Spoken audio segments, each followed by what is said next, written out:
Clinton Mayor Scott Maddasion with us on our FYI show this morning, and we get to sit in here and find out all the stuff that's going on in the city. Of course, kind of watch what's going on, and Mayor will jump right into it. We're talking a little bit about it before the show. Since the city put it out yesterday, well, I guess the initial announcement came a week or so ago.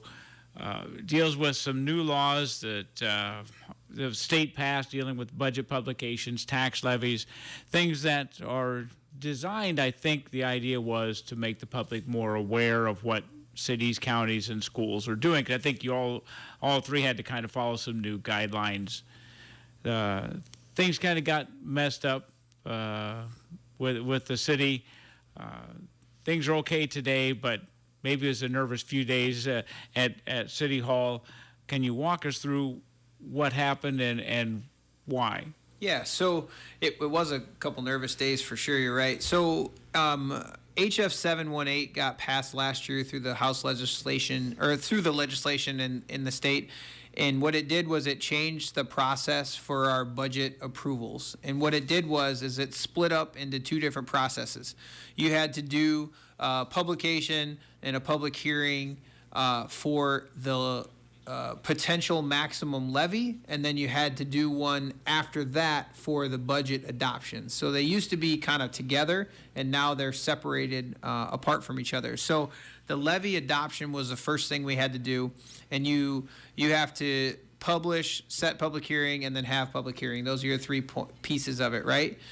So we originally scheduled that public hearing. We wanted to have it on March 26th. So it was scheduled to go out for publication on March 16th. So that was within the time frame, 10 to 20 days, like it's supposed to be for notification. It was like those more than 10, less than 20. Correct. Yes. More than 10, less than 20. So we had that scheduled. Well, everybody got that letter in the mail from the county that had the school and the city and the county tax levy on there, and it told you when the public hearings were for each of those levy pieces, right?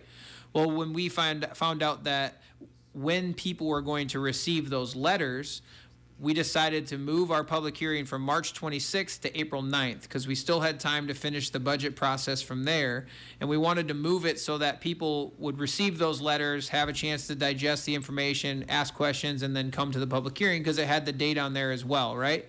So when we did that, we did not shift our publication in the newspaper from March 16th to a later date, we'll say the 23rd, which if you moved it a week because we moved the other one, we would have been within the time frame. So we moved our public hearing so that folks could get those letters in the mail and have that information beforehand and make sure they had it beforehand, and we didn't move our publication date originally. So we were 24 days early, which is outside of the 10 to 20 day rule. So that's where the mishap was, and that was the only thing that was wrong in the process. When we went through the budget stuff, we set that public hearing, we published that, we did the public hearing, no one showed up, but we did all that in the right manner too. So that's kind of where the hang up came for everything. And I guess the budget's adopted now, the state gave you the okay, but I understood the city had to go make a presentation, explain what happened, and do all that before a state panel. Yep. So we met, Matt and myself and Anita and Lisa all met on Zoom with the Department of Management Director last Friday, Craig Paulson. So we talked to him last Friday. We did consult a legal team just because we just wanted to know what our options were, because originally at the state level, when we talked to them, they were kind of like, well, the rule's a rule. Sorry, I have no wiggle room. And then we talked to legal team, and there was some precedent for something like this. So we kind of worked through that. And so with the legal team, and then I have to say the help of Chris Knoyer and Tom Detterman, they were very integral in helping us kind of get through this process. With that team all together, we were able to kind of make our case and show that we were substantially compliant in the manner that we did everything right. We weren't too late. We weren't egregiously over any deadlines. We literally just didn't shift that one date, and we were only 4 days early. So they kind of gave us a pass, so to speak, this time, and they didn't give us a waiver. They just adopted the budget as presented. So it's not like we got a waiver. They just said, okay, we're going to accept it as going.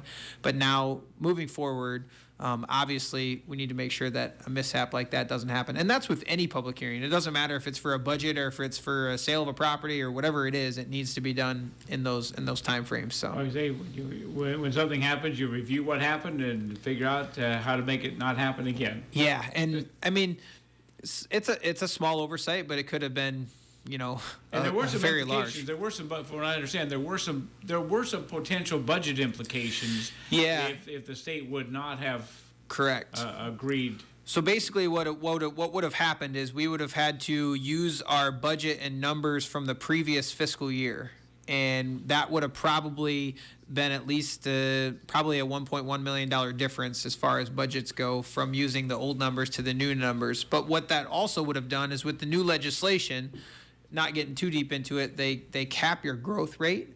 So for us to catch back up to the numbers that we submitted for FY25, it would have taken us several years because of, first off, you have to grow, right? So you have to do things. And then second off, you have to grow at a certain rate to get back there. So it very well could have impacted us a lot. But I think also at the state level, one thing that we talked about to them was we were not saying that there should not be some sort of penalty for missing that deadline, right? I think we all agree that, yep, we missed it. But the penalty that potentially was on the table, I think, was way too much for what the problem was, right? We did everything right. We did it. We were 4 days early, and they were going to basically punish millions of dollars on a budget, right? Which is, to me, was a little heavy as far as a punishment goes. Well, things are good, and everybody can sleep a little easier. Yeah, we're good. We're good. And we still lowered the levy. So I tell the folks out there, we could have had $1 million budget. Our levy went down from what it was in FY24. So our FY25 levy is actually lower still. So we're still doing our best to keep that levy down and save the taxpayers money. I'm not sure what else is on your list, Scott, but we'll let you. Yeah. We had, besides the budget, there are other things going on. That may take up a little bit of time at City Hall to get that all organized. Yeah, absolutely. So I actually was not at the last council meeting, if everybody was watching. I was in Washington, D.C., and something I like to do at least a couple times a year. So we're part of the Mississippi Rivers organization that we've talked about a few times, and they do a lot of advocacy out there for Mississippi River items. But the cool thing is they pay for me to go out there, and then I can do some city stuff while I'm out there. So I can schedule my own meetings and kind of bounce around and do whatever. So the Mississippi River is important to me. It's important to our community, and I think it's important to be a part of this organization so we can help safeguard it. So we presented at the White House Freshwater Summit, which was pretty cool. We're in the Eisenhower building, not the actual White House. Mm-hmm. They still call it that, but that was kind of neat to be in there with a lot of interesting people and folks that you see on TV doing briefings and stuff like that. So getting to meet some of those folks was pretty cool. And then we briefed the National Oceanic and Atmospheric Administration at their briefing, and that was to Congress. There was a couple Congress members there, a lot of staff members there. I got to talk to Miller Meeks folks. They were there. So we did a lot of that stuff. And then we're also working on a plan with the U.S. Forestry Agency to get a tree allocation for all the cities up and down the Mississippi River. And it would be kind of neat to get a whole pile of trees. We're talking 10,000 per city, which I don't know if we can handle 10,000, but gotta find a plant 10,000. Yeah. I don't know if we can handle that, but we definitely can handle some. So that was a big meeting that we had out there as well, along with a couple other things. But then I stopped in Miller Meeks' office because we have a grant application out for her community project funding for North River Drive. So just kind of went and chatted with them, talked about the process, how things are going, how we looking. They didn't give me a whole lot of information, but at least I was out there. And then I stopped in our senators' offices, but they weren't in. So just kind of chatted with staff a little bit, and so it was a decent trip. What do I say? If you go to Washington a few times, and you probably learn this, is sometimes I've been on several different lobbying trips, and the staff is probably more important to talk to than the elected official, because the staffs and their aides run the show. Yeah. If you recognize that pretty quickly, so most folks do, because those are the ones who are gathering the information to pass it along, and those are the key people to talk to. I know it's always fun to talk to the elected officials, but yeah, the staff, it's important for them to have the information. Yeah, absolutely. And we don't have any like major legislative pushes right now at the federal level. So I kind of just stopped in to say hi is basically what I did. And like, hey, Clinton's here, Keep your name in front of them. Yeah, because they don't always, they come back here and they do their 99 counter tours and they do all that stuff. We see Miller Meeks quite a lot, obviously, because we're in her district here. The other two covering the whole state as a senator, they got to spread themselves out a little bit. But yeah, so it's always been a good relationship, good things going out there, and it's always fun to kind of run around out there a little bit. I got it down now, the flights and where to go, and you got the metro figured out, the orange line, the blue line. I do. You got it down. Yeah, it's so it makes it a lot easier when you have that out. But Uber is nice too, though. Okay. Well, we'll continue our discussion with Clinton Mayor Scott Maddasion after our weather forecast brought to you by Kelly Heating and Air Conditioning. Is what you can expect across the region, and cooler temperatures too. We'll see rounds of rain and a few embedded thunderstorms. Thankfully, no severe weather expected today. Breezy with temperatures into the low 60s by this afternoon. A few early evening showers, then partly cloudy tonight will drop to the upper 40s. With your Storm Track 8 forecast, I'm meteorologist Andrew Stutzky. Well, we jumped up 61 degrees right now. Still those east-northeasterly winds to consider. Our forecast brought to you by Kelly Heating and Air Conditioning. Everyone knows the climate changes quickly in the Midwest. Make your home comfortable all year round with Kelly Heating and Air Conditioning. Right now, Kelly Heating and Air Conditioning offers up to $380 in rebates, plus additional incentives on a whole home comfort system from Bryant, whatever it takes. No matter what the temperature is like outdoors, at least your home will always be comfortable when you trust Kelly. Kelly Heating and Air Conditioning in Clinton, your Bryant factory authorized dealer. Clinton Mayor Scott Maddasion with us on our FYI show this morning. Mayor, I'm not sure what's on there, but I'm going to jump in because I'm guessing it's on there somewhere. So we'll jump right into it. Tailgate and Tall Boys. Is that on your list? It is. By any chance? I always like to give an update of that. Yeah.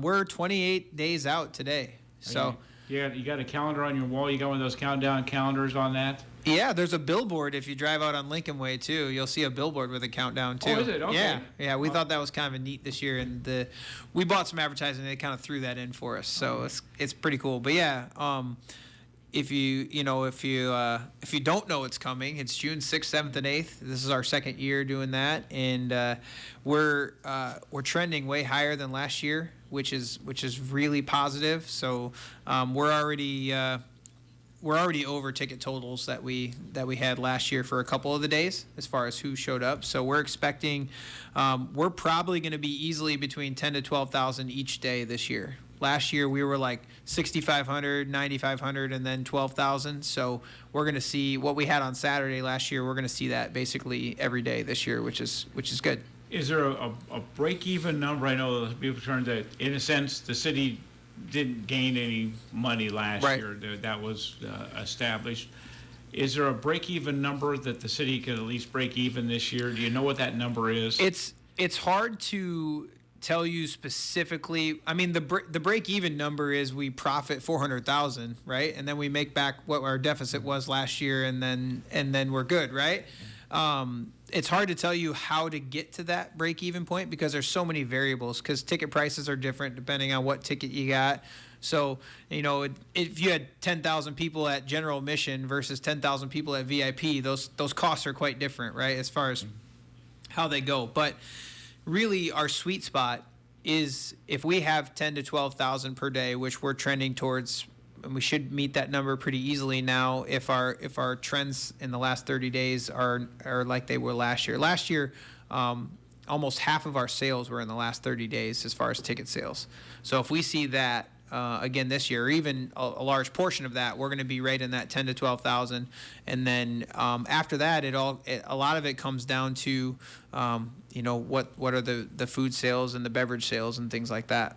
I did hear a few people say they bought the general admission tickets last year, and they said, I'm buying the VIP tickets for the next one. So, well, some people who went, I heard a number of people talk about that, but I don't know how significant the number is, but sure, some folks who went last year, were planning to upgrade their tickets for this year. VIP sales this year are almost 4 times higher than they were at this date last year.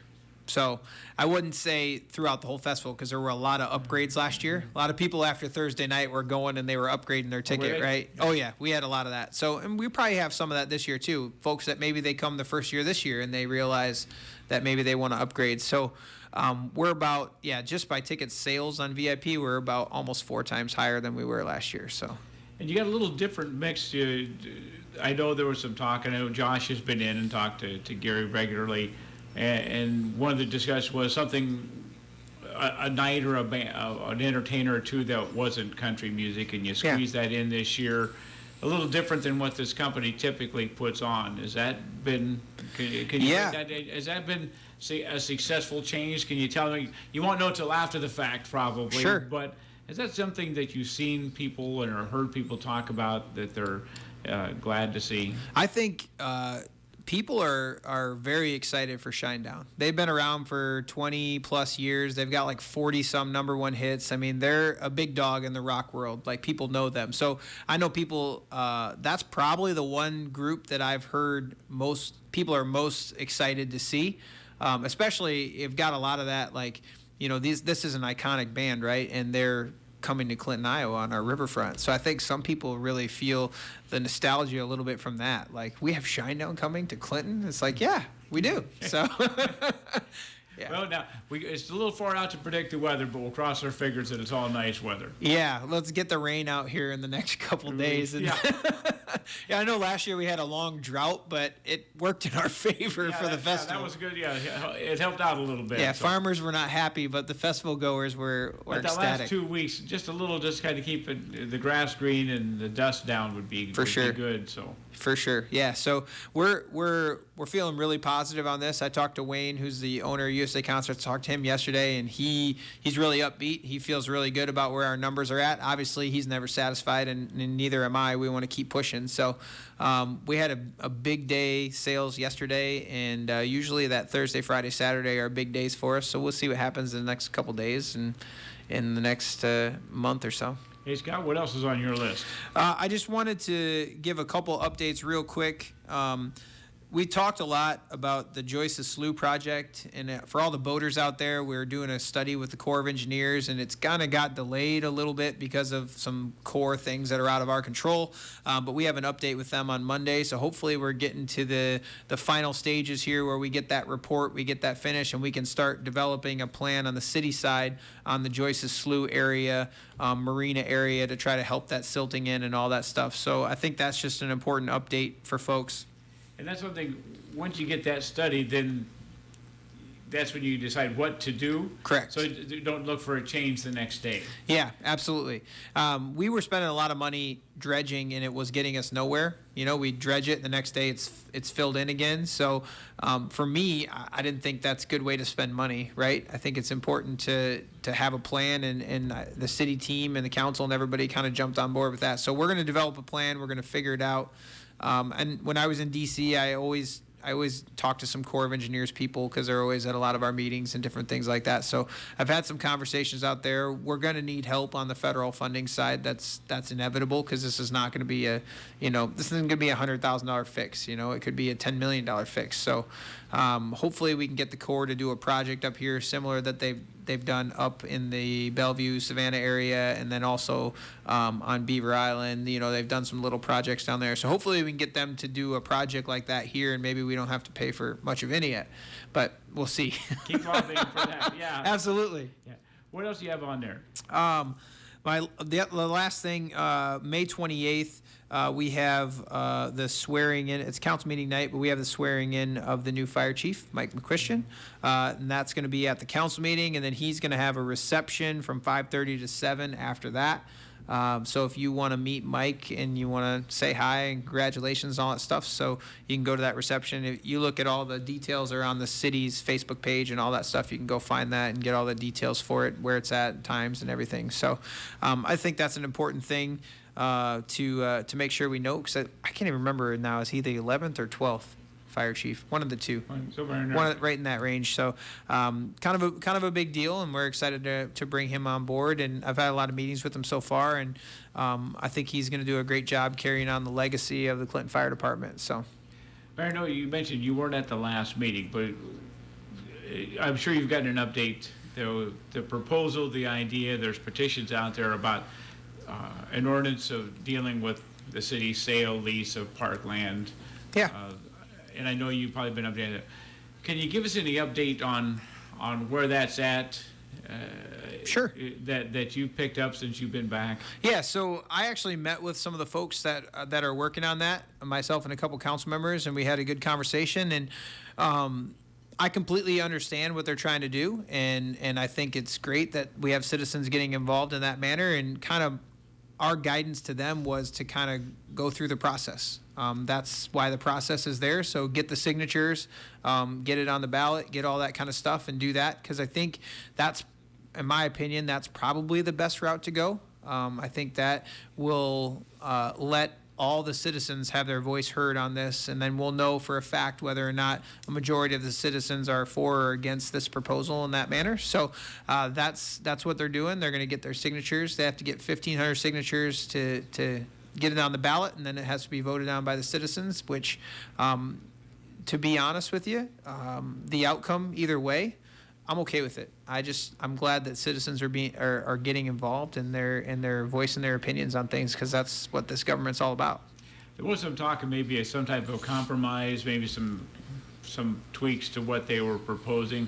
Are you asking them just to continue on proposing what they had initially proposed? Yeah.